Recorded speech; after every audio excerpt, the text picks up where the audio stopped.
You have heard about a lot of UNESCO World Heritage sites, but how many do you know where you have to reach only via trek? Pika Adventures welcome you to the only UNESCO World Heritage site of Uttarakhand, Valley of Flowers. Valley of Flowers is a monsoon trek of India, and as an organization, we always wanted to organize this trek. Let us take you through a journey to this legendary trek. We started from Rishikesh and we reached Govind Ghat. That is our base camp for the trek.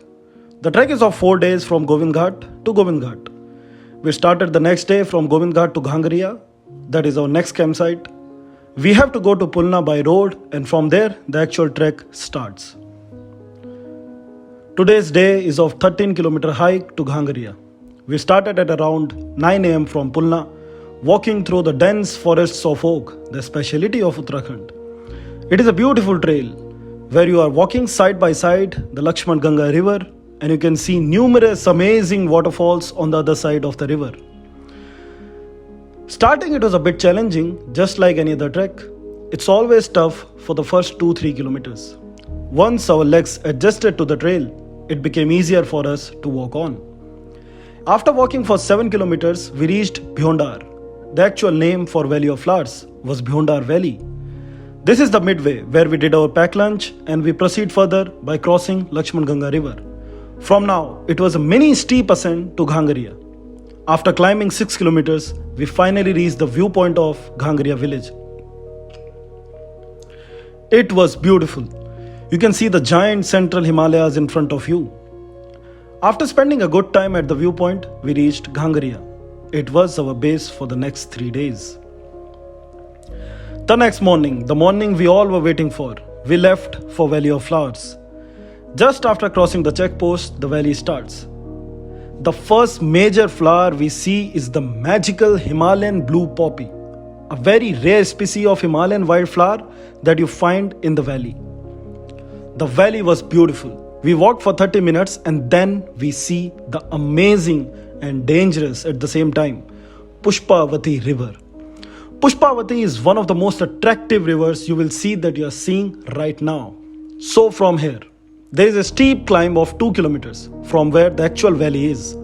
We climbed the patch and then there was this beautiful lush green valley in front of us. We were walking through the amazing flowers. You walk through different species of flowers in this valley, like Senecio latus, blue poppy, Himalayan knotweed, Haldia, Ativisha, Himalayan fleabane, and many more. Valley has more than 500 species of flowers, but you cannot see all of them at one time. Every flower has its own season. The valley was magical. In front of us was the Gauri Parbat and Tipra Glacier. We walked through the Himalayan garden and everyone was awestruck after looking this magic. We returned to our base, Ghangariya, after it. The next day was for Hemkund Sahib. This is the most challenging day of the trek. A steep climb of 6 kilometers to the highest Gurudwara in the world. It was a bit tough for everyone. We were walking through some patches of glaciers and then we see the state flower of Uttarakhand, Brahmakamal.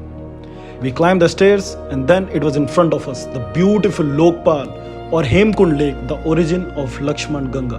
The energy of this place is unmatchable. We took the blessings of Lakshmanji and Hemkund Sahib. And yes, how can we miss this? We had the famous prasad of Hemkund, chai or khichdi. Then we spent some time by the lake and headed back to Ghangariya. The next day we went back to Govind Ghat and trekkers wanted to go to Badrinath and Mana too. We had time, so we thought of going to those places also. That is the speciality of Pika Adventures. If we have time, we can mold according to our trekkers also. We took the blessings of Shri Badrinath Ji. After that we headed to Mana, the last village of India. We visited Vyas Gufa, where the Vedas were written by Shri Ganesh. We visited Bhimpul, a big stone bridge that Bhim created on Saraswati river so that Draupadi can cross it.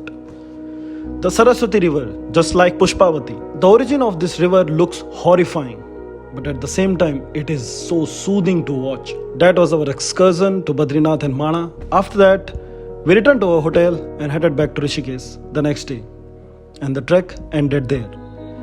It was an amazing experience for everyone.